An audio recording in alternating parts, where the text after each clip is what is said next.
Қайырлы күн, мен Назерке, және бүгін сіздермен өте бір қызықты шынайы оқиғамен бөліскім келіп отыр.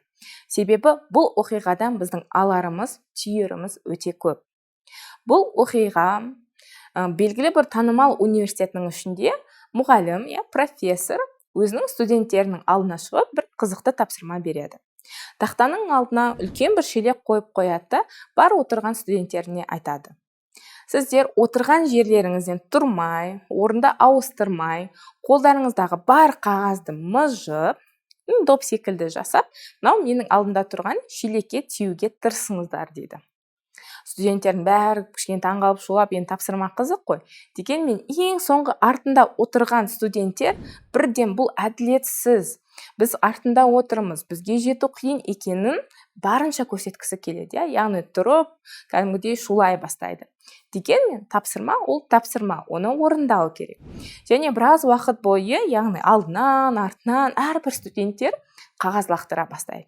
Біреу тиеді, біреу тимейді, Және барлық студент лақтырып болғаннан кейін профессор сұрайды: ал не ұқтыңыздар дейді.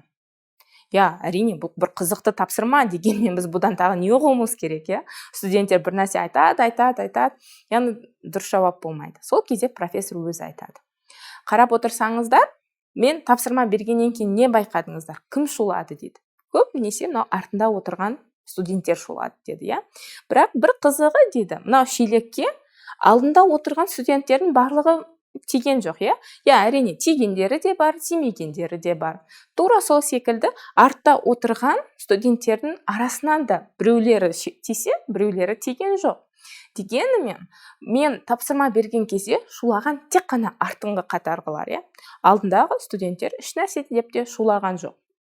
Ең қызығы, бұл әділетсіз екен түсінікті, дегенмен алдыңғы қатарда отырған студенттер ешқашан артында адам бар екен.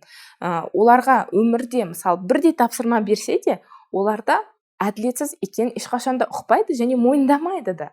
Сондықтан ол айтады: сіздердің мынау алдында отырған студенттердің белгілі бір мүмкіндігі болды, олардың артықшылықтары болды, яғни шелекке олар әлде қайда жақын отырды дейді.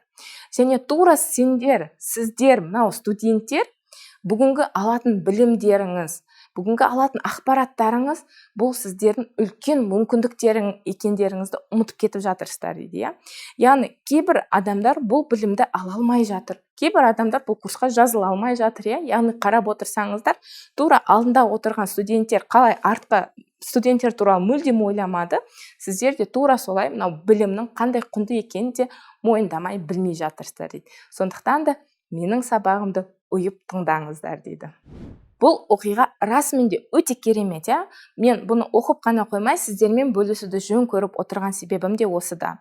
Яғни, қазір осы видеоны қарап отырғандарыңыз, мүмкін курсқа жазылып жатқандарыңыз, бұл үлкен мүмкіндік екен, өте құнды зат екенін әрқашанда мойындап біле білгеніңіз жөн, Яғни себебі көп адамдар барлық мүмкіндікті қолдана білмейді.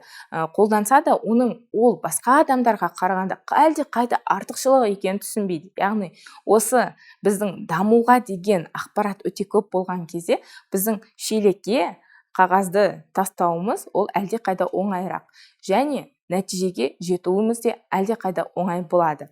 Сондықтан біз әрқашанда дамиық, өсейік, алға қойған нәтижелерімізге жетейік, және бұл ақпарат пайдалы болса, достарыңызбен, жақындарыңызбен бөлісуіңізді сұраймын. Лайк басуды да ұмытпаңыз. Ал мен сіздермен алдыңғы уақытта бір пайдалы да басқа да ақпараттармен, оқиғалармен бөліскенше сіздерді күтетін боламын.